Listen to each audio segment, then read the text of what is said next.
ఘట్టంలో అయినా ఇటువంటి సమావేశంలో మనందరం కూడా సమావేశం అవడం అంటే నిజంగా చెప్పాలంటే ఒక పూర్వజన్మ సుకృతం కింద భావించాలి అధ్యక్ష.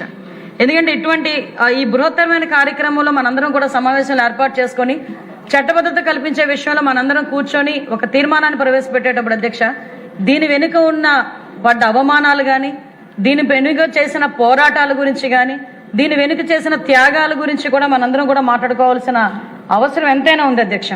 ముఖ్యంగా అధ్యక్ష, ఎవరైనా కూడా స్త్రీని గౌరవించే సొసైటీ మంది.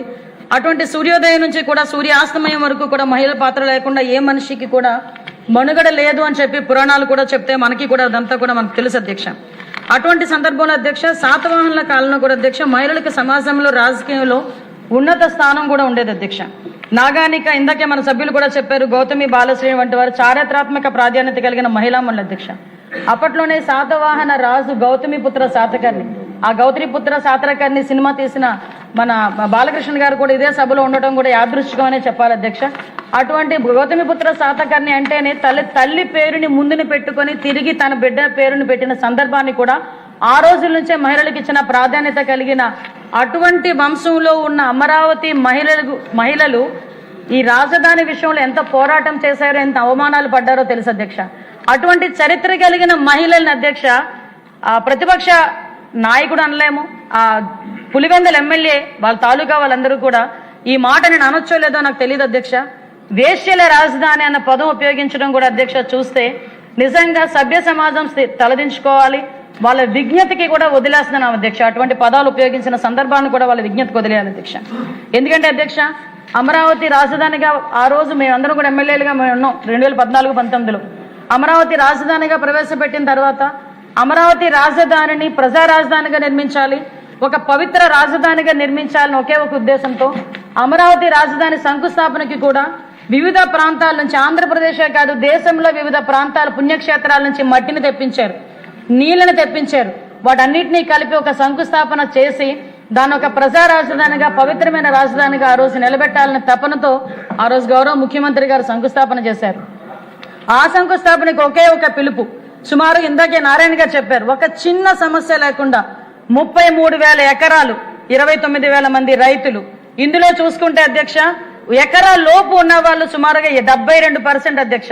వాళ్ళు కూడా అందులో 32% ఎస్సీ ఎస్టీలు అధ్యక్ష.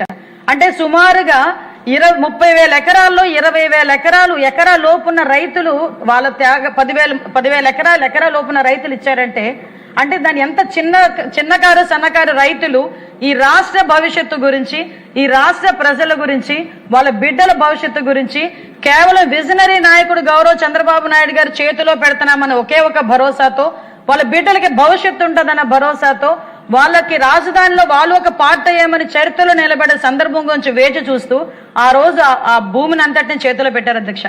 ఒక్కరోజు ఒక్కరు కూడా ఒక చిన్న గొడవ లేదు, ఒక సమ్మె లేదు, ఒక ధర్నా లేదు, ఒక రాస్తారోకో లేదు. ఎక్కడైనా మేము గౌరవ చంద్రబాబు నాయుడు గారికి సపోర్ట్ చేస్తున్నాం, గౌరవ ముఖ్యమంత్రి గారి చేతిలో పెడితే హైదరాబాద్ లాంటి సిటీ మళ్ళా ఇక్కడ అమరావతిలో పునర్నిర్మాణం అవుతుందని ఒకే ఒక భరోసాతో ఆ రోజు రైతులందరూ ఇచ్చిన సందర్భాన్ని కూడా గుర్తు చేస్తున్నాం. దానికి అనుగుణంగానే అమరావతిని డెవలప్ చేయడానికి కేంద్ర ప్రభుత్వంతో మాట్లాడుకుని ఆ రోజు నిధులు తీసుకొచ్చిన సందర్భాన్ని కూడా గుర్తు చేస్తున్నాం. 2019 ఎలక్షన్ అందరికీ కూడా చీకటి రోజులే. 2019 ఎలక్షన్ కి ముందు కూడా ఇదే ప్రతిపక్ష హోదాలో ఉన్న అప్పటి ముఖ్యమంత్రి జగన్మోహన్ రెడ్డి కూడా, ఇప్పుడు పులివెందుల ఎమ్మెల్యే అయిన జగన్మోహన్ రెడ్డి కూడా ఇదే రాజధానిగా ఉండాలి అని అన్నాడు. రాష్ట్రంలో మధ్యలో రాజధాని ఉండాలి అన్నారు.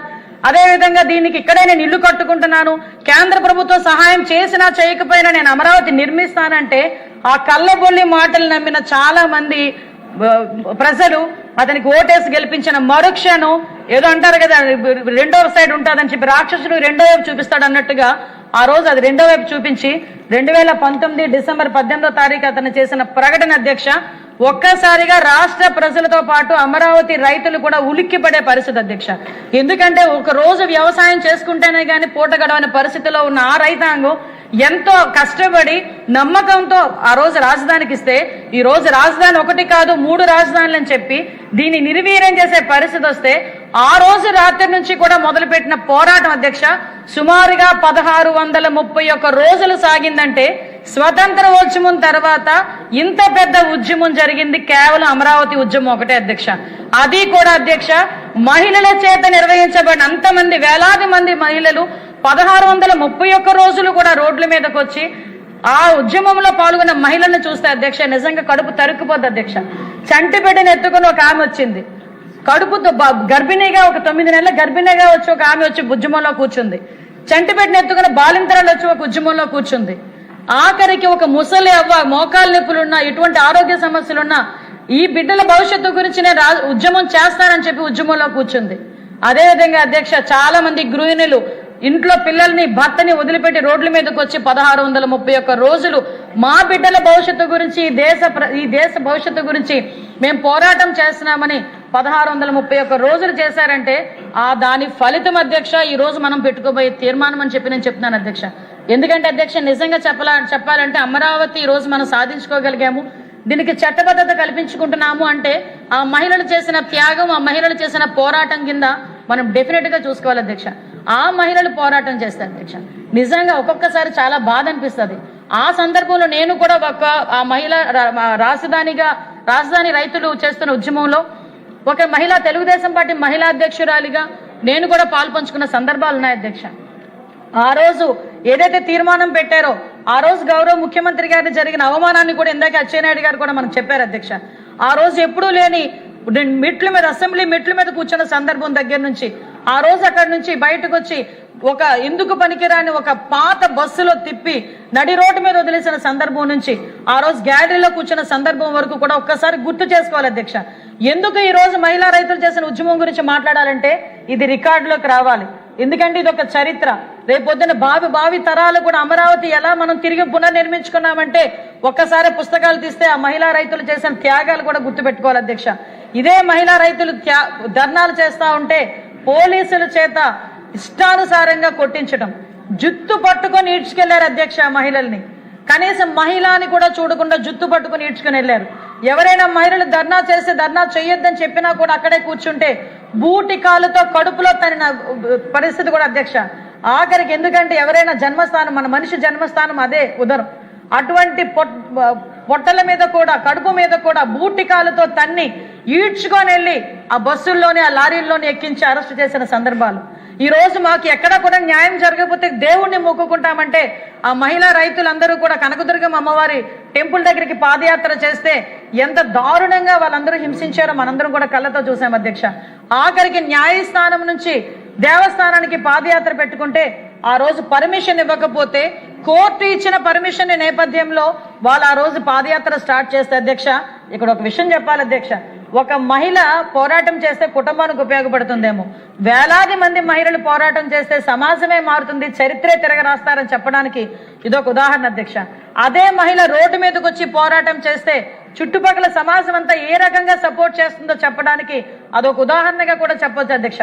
ఎందుకనంటే అదే మహిళ ఆ రోజు పాదయాత్ర చేయడానికి మొదలు పెడితే అధ్యక్ష, మొట్టమొదటి నుంచి 30 మంది ఒకటే రోపులో నడవాలి అని ఒకటి, మోకాళ్ళ నొప్పులు వచ్చిన వాళ్ళని కూడా తోసి పడేసిన సందర్భాలు.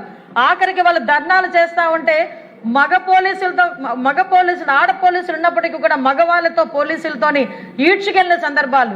చీరలు ఎలా ఉన్నాయో తెలియదు, ఆఖరికి ఒంటి మీద డ్రెస్ ఎలా ఉందో కూడా తెలియదు, ఆ రకంగా ఇసురు కొట్టిన సందర్భాన్ని కూడా గుర్తు చేయాలి అధ్యక్ష. ఆఖరికి వాళ్ళు కట్టుకున్న చీరలను కూడా కామెంట్ చేశారు అధ్యక్ష. రైతులు ఎంత కాస్ట్లీ చీరలు కట్టుకుంటారా అని చెప్పి సోషల్ మీడియాలో వాళ్ళ గురించి క్యారెక్టర్ అసోసియేషన్ చేశారు అధ్యక్ష. వాళ్ళు వాష్రూమ్స్ మీద, బాత్రూమ్స్ మీద డ్రోన్లు ఎగరేసి వాళ్ళని అవమానపరిచారు అధ్యక్ష. వాళ్ళని భయపెట్టే ప్రయత్నాలు చేశారు. వాళ్ళకి ఎవరైనా సపోర్ట్ చేస్తే వాళ్ళ ఆర్థిక మూలాలను కొల్లగొట్టడానికి ప్రయత్నం చేశారు. ఆడవాళ్ళు ఆఖరికి వాళ్ళ ఇంట్లో మగవాళ్ళని కూడా రెచ్చగొట్టేటట్టుగా సోషల్ మీడియాలో మాట్లాడమే కాకుండా అదే పరిస్థితిలో అప్పుడు జగన్మోహన్ రెడ్డి సీఎంగా ఉండి నోటికి వచ్చినట్టు మాట్లాడితే ఇంతమంది మహిళా మనులు వేలాదిగా రోడ్ల మీదకి వచ్చి ఇబ్బందులు పడతా ఉంటే ఏ ఒక్క రోజు కూడా రోడ్డు మీదకి వచ్చి ఒక మాట కూడా మాట్లాడిన సందర్భం. ఇదే పాదయాత్రలో అధ్యక్ష భోజనాలు వండుకొని టెంట్ వేసుకుని ఆ భోజనాలు చేస్తామనే టైంకి భోజనాలు పడేసి కిందన టెంటలు ఎరగొట్టేస్తే నేల తల్లిని నమ్ముకున్న రైతు అధ్యక్ష, మట్టిలో పెరిగిన రైతు అధ్యక్ష, నేల మీద కూర్చొని కట్టిగా నేల మీద భోజనం చేసిన సందర్భాన్ని కూడా ఇక్కడ ఉన్న వాళ్ళందరూ కూడా మనం గుర్తు చేసుకోవాలి. జనాలకి కూడా గుర్తు చేయాలి అధ్యక్ష, ప్రజలకి కూడా గుర్తు చేయాలి. ఈ రోజు మన అందరం కూడా చాలా హ్యాపీగా ఉన్నాం, అమరావతి సాధించుకోబోతున్నాం, అమరావతికి చట్టబద్ధత తీసుకొచ్చుకోబోతున్నామని ప్రతి రైతు కూడా రోడ్డు మీద కూర్చుని, మహిళా రైతులు కానీ అందరు రైతులు కూడా రోడ్డు మీద కూర్చొని తిన్న సందర్భాన్ని ఈ రోజు మనందరం కూడా గుర్తు చేసుకోవాలి అధ్యక్ష. అక్కడ జరిగిన అవమానాలు, కనీసం మహిళలకి వాష్రూమ్స్ కూడా అధ్యక్ష, ఇవి కొంచెం వినాలి అధ్యక్ష, ఎందుకంటే ఇవన్నీ రికార్డులోకి వెళ్ళాలి అధ్యక్ష. ఎందుకంటే ఇలాంటి సందర్భాల నుంచి మనం ఆ రోజు అమరావతిని మనం సాధించుకునే పరిస్థితి అధ్యక్ష. అక్కడి నుంచి తిరిగి ఈ రోజు నేను ఉత్తరాంధ్రకు సంబంధించిన వ్యక్తినే, ముఖ్యంగా విశాఖపట్నంలో ఉండే వ్యక్తినే. మేము విశాఖపట్నం ఆ రోజు రాజధానిగా ఉండాలని చెప్పినా కూడా ఆ విశాఖపట్నం ప్రజలు కూడా ఇదే అమరావతి రైతులు చేసిన ఉద్యమానికి సంఘీభావం చెప్పడానికి వచ్చారు అధ్యక్ష. ఎంతో మంది బయటకు వచ్చి వాళ్ళకి కలిగినది వాళ్ళకి ఉదారంగా వాళ్ళకి ఇచ్చి ఫండ్ కరెక్ట్ చేసిన సందర్భాన్ని కూడా గుర్తు చేయాలి. ఈ సందర్భంలో నేను కూడా ఒకటి గుర్తు చేయాలి అధ్యక్ష. నారా భువనేశ్వరి గారు అమ్మ మన సాధర్మచారిని, మన సీఎం గారి సాధర్మచారిని ఆ రోజు అమరావతి రైతుల ఉద్యమానికి తన బంగారు గాజులను కూడా ఆ రోజు విరాళంగా ఇచ్చిన సందర్భాన్ని కూడా ఈ రోజు మనం గుర్తు చేసుకోవాలి అధ్యక్ష. ఇలాంటి అనేక సంఘటనలు ఈ రోజు మనం చేయడమే కాదు అధ్యక్ష. ఆ రోజు అమరావతి అన్నారు కాదు, ఇది దళిత బడుగు బలహీన వర్గాలకు సంబంధించిన రాజధాని అని మనం చెప్పుకున్నాం. ఈ రోజు ఈ రాజధానికి కనుక చట్టబద్ధత కలిగితే అధ్యక్ష, రేపు పొద్దున్న అంటే ఒక పరిశ్రమలు వస్తాయి, ఒక ఉద్యోగ అవకాశాలు వస్తాయి, పెట్టుబడులు వస్తాయి. ఎవరు కూడా వాళ్ళు చేసిన త్యాగాన్ని తిరిగి వాళ్ళు నేలపాలు చేయాల్సిన, బూడిద పాలు చేయాల్సిన పరిస్థితి రాదు అనే ఒక మంచి ఉద్దేశంతో ఈ రోజు ఈ కార్యక్రమాన్ని చేపట్టడం అధ్యక్ష. ఇటువంటి మహిళా రైతులు చేసిన త్యాగాలు మనందరం కూడా గుర్తుపెట్టుకోవాలి. ఈ మహిళా రైతులు చేసిన ఉద్యమాలను మనందరం కూడా గుర్తుపెట్టుకోవాలి. నేను ఒకటే చెప్తున్నా, ఆ అమరావతి మహిళా రైతులకు చెప్తున్నాను అధ్యక్ష, ఈ రోజు ఈ చట్టబద్ధత కల్పించే ఈ తీర్మానం మీకే అంకితం చేయాలి. ఎందుకంటే ఈ రోజు మహిళా రైతులందరూ కూడా చేసిన పోరాటానికి ఫలితం ఈ రోజు మనందరం కూడా తీసుకుంటున్నాం. ఇటువంటి బృహత్తరమైన కార్యక్రమంలో మనందరం కూడా పాలు పంచుకోవటం ఈ రోజు చరిత్ర సృష్టించిన పరిస్థితి. ఆ చరిత్రలో మేమందరం కూడా భాగస్వాములు అవ్వడం, మీ అందరితో పాటు భాగస్వాములు అవ్వడం ఒక అద్భుతంగా మనం భావించుకోవాల్సిన పరిస్థితి ఉంది అధ్యక్ష. ఈ మహిళలను గౌరవించే ఈ నేల మీద మహిళలను గౌరవించే సీఎం చంద్రబాబు నాయుడు గారు, అదేవిధంగా లోకేష్ బాబు గారు, పవన్ కళ్యాణ్ గారు, వీళ్ళందరూ ఉన్న ఇటువంటి ప్రాంతంలో అధ్యక్ష ఈ రోజు అమరావతిని తిరిగి రాజధానిగా చట్టబద్ధత కల్పించుకోవడం ఒక పూర్వజన్మ సుకృతం కింద భావించి దీనికి చట్టబద్ధత కల్పించే తీర్మానాన్ని నా మనస్ఫూర్తిగా అంగీకరిస్తున్నానని బలపరుస్తున్నానని తెలియజేసుకుంటూ సెలవు తీసుకుంటున్నాను అధ్యక్ష. జై హింద్. కృష్ణకుమార్ రాజు, యాక్చువల్గా సమయం చాలా తక్కువ ఉంది మీ విచక్షణకే, నేనే చెప్పట్లో మీకు అధ్యక్ష. మీకు ఏ ఇబ్బంది లేకుండా అత్యంత తొందరగా ముగిస్తాను అధ్యక్ష. ధన్యవాదాలు అధ్యక్ష. గౌరవ ముఖ్యమంత్రి నారా చంద్రబాబు నాయుడు గారు అధ్యక్ష ఎంతో దూరదృష్టితోటి రేపొద్దుట అంటే ఒక 10 సంవత్సరాలు, 20 సంవత్సరాలు, 30 సంవత్సరాల తర్వాత కూడా ఇదివరకు జగన్మోహన్ రెడ్డి గారు ప్రభుత్వం ఏర్పాటు చేసినప్పుడు ఏ విధంగా ఆంధ్ర రాష్ట్ర ప్రజలు ఇబ్బంది పడ్డారో